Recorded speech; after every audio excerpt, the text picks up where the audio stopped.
अस्सलाम वालेकुम फ्रेंड्स, हाज़िर हूँ एक नई रेसिपी के साथ। और आज हमने बनाए गंदम से बहुत ही ज़बरदस्त लड्डू। और इतने मज़े के ये बने हैं ना कि आप बनाएंगे तो आप इसके दीवाने हो जाएंगे। और ये पहली रेसिपी है जो मेरी अम्मी के हाथ की रेसिपी है, जो उन्होंने हमें बचपन में बनाकर दी थी और आज तक मुझे याद है। इसके अलावा कोई ऐसी चीज़ नहीं है जो मैं कहूँ कि अम्मी से सीखी है सिवाय इस रेसिपी के लिए। तो चलिए फटाफट से आपके साथ मैं प्यारी अम्मी जान की रेसिपी को शेयर करूं। तो इसके लिए 2 कप हमने गंदम लिया है और उसे हमने चुन लिया है, कंकर वगैरह उसमें से निकाल के साफ़ कर लिया है।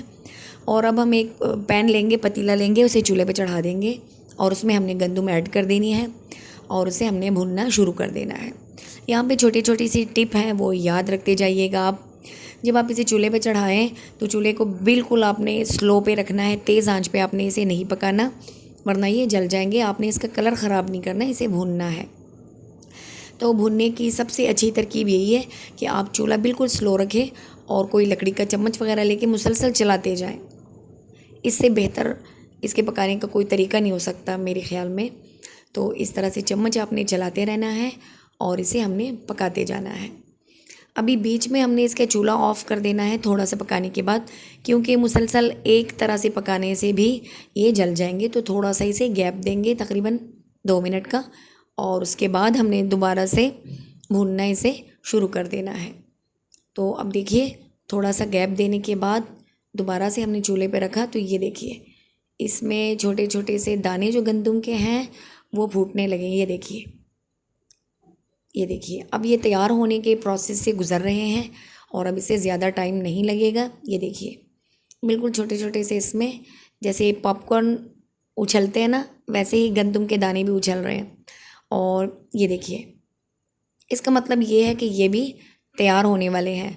और दूसरा ये कि इसके लिए आपको क्रिस्पी वाली गंदम लेनी है, अच्छी वाली। अगर अच्छी वाली गंदम होगी तो ही ये रेसिपी सही से बनेगी। अगर आपके पास पुरानी गंदम है तो एक दफ़ा साफ़ करके 1-2 दिन आप धूप में डाल दें उसे, तो उसके बाद वो भी ऐसे ही ताज़ा हो जाएगी। तो अब देखिए इसका टाइम पूरा हो चुका है। 2-3 दफ़ा भुनने के बाद ये देखिए इसका गोल्डन सा कलर निकल आया है। और अब हमने इसमें गुड़ ऐड करनी है। गुड़ को हमने कूट लिया और अब वो इसे ऐड करेंगे इसमें। इसके लिए एक बात याद रखिएगा, ये मेरे पास 1.5 कप मेरे पास गंदम है तो 1.5 ही कप मैंने उसमें गुड़ ऐड करनी है। पैमाइश के हिसाब से जितना आप गंदम लेंगे उतनी ही आप गुड़ लेंगे। और ये देखिए अब मैंने चूल्हा इसका बिल्कुल स्लो कर दिया, ना होने के बराबर कर दिया है। और मैंने इसे इतना मुसलसल चलाते रहना है ताकि गुड़ इसमें अच्छी तरह से मेल्ट हो जाए और इसमें नज़र आना बंद हो जाए। देखिए इसमें छोटे छोटे से अभी टुकड़े नज़र आ रहे हैं। जब तक ये टुकड़े ख़त्म नहीं हो जाते तब तक मैंने मुसलसल चम्मच चलाते जाना है और चूल्हा बिल्कुल स्लो पे रखना है। और अब ये देखिए गुड़ मुकम्मल मेल्ट हो चुका है। अब मैंने इसमें 1 चम्मच देसी घी ऐड कर दिया है। आप इसमें डालडा घी भी डाल सकते हैं।